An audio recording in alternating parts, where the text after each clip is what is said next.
Hola, ¿qué tal? Mi nombre es Eduardo, para los que no me conocen, y este es un pequeño tutorial de razones trigonométricas. Entonces, primero, tenemos que tener algunos conceptos básicos, por ejemplo, el de triángulo rectángulo. ¿Qué es un triángulo rectángulo? Pues es aquel que tiene un ángulo de 90 grados. Entonces, aquí tengo mi triángulo, y como aquí hay un ángulo de 90 grados, entonces es un triángulo rectángulo. Ahora, son los catetos. ¿Qué son los catetos? Pues son los lados de un triángulo rectángulo. Entonces en este caso sería C y sería A. Luego la hipotenusa, que es el lado más grande de un triángulo rectángulo. Entonces aquí mi hipotenusa va a ser B. Y siempre la hipotenusa es el lado más grande de un triángulo rectángulo. Ahora, se preguntarán qué es esto y qué es esto, ¿verdad? Pues son alfa y teta. ¿Qué son alfa y teta? Pues son letras griegas que representan ángulos. Entonces, este es el ángulo teta y este es el ángulo alfa. Ahora vamos a definir el cateto opuesto, el cateto adyacente y la hipotenusa. Entonces, el cateto opuesto es el que se encuentra enfrente del ángulo.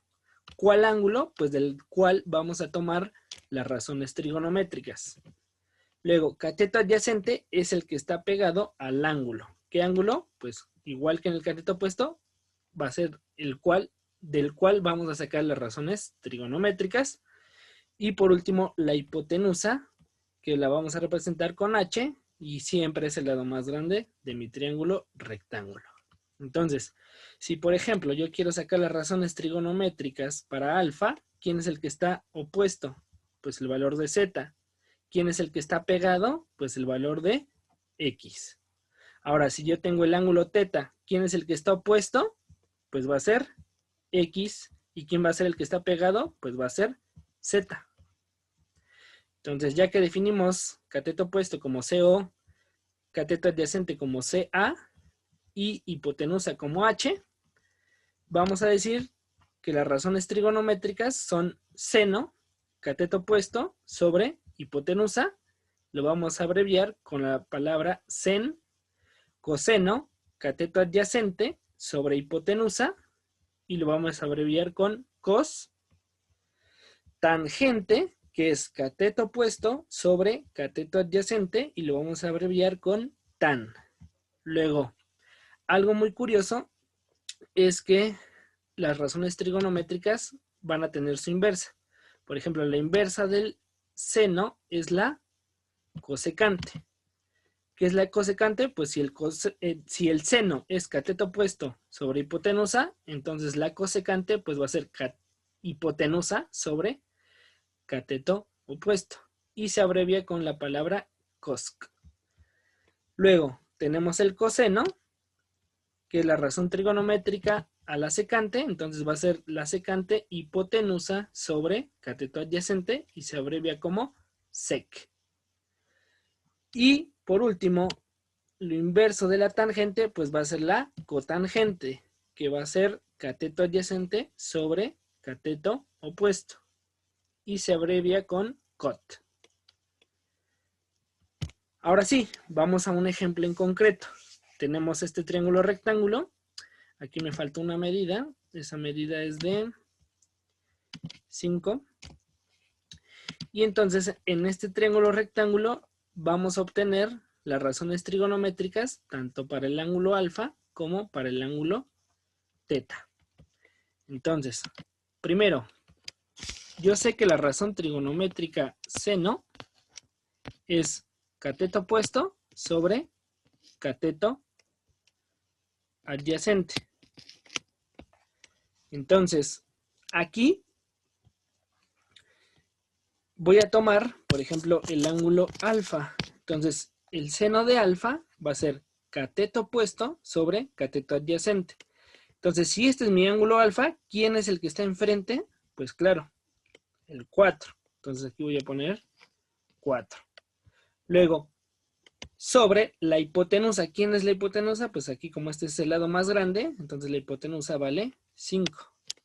Entonces ya tengo la primera razón trigonométrica para el ángulo alfa. Ahora, esto que está acá, pues solamente era un pequeño recordatorio Y las demás razones trigonométricas las vamos a sacar directamente. Entonces, el coseno de alfa, ¿a qué es igual? Pues va a ser igual a el cateto adyacente. En este caso, ¿quién es el cateto adyacente? El que está pegado, que en este caso sería el 3, sobre la hipotenusa, que vale 5. Luego tenemos la tangente. ¿Cuál es la tangente? Pues va a ser el cateto opuesto, que ya sabemos que es 4, sobre el cateto adyacente, que es 3. Entonces, si conocemos seno, coseno y tangente, automáticamente podemos sacar cosecante, secante y cotangente.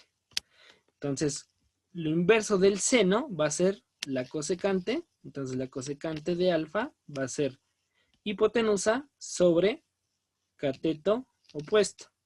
Lo inverso del coseno es la secante, entonces va a ser hipotenusa sobre cateto adyacente.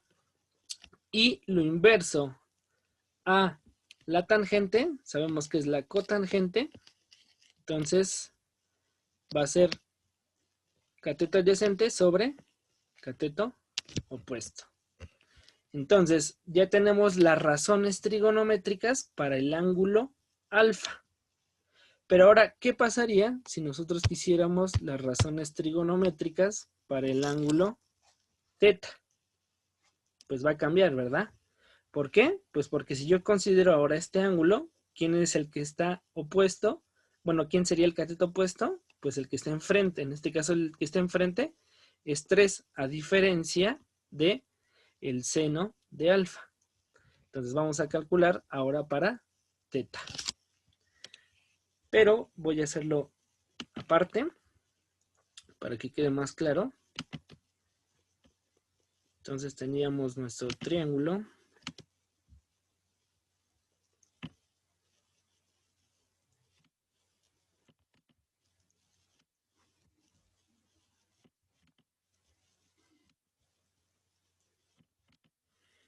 Y teníamos que esto valía 3, esto valía 5 y esto valía 4. Esto era el ángulo alfa y este era el ángulo teta. Entonces, ahora vamos a sacar el seno de teta.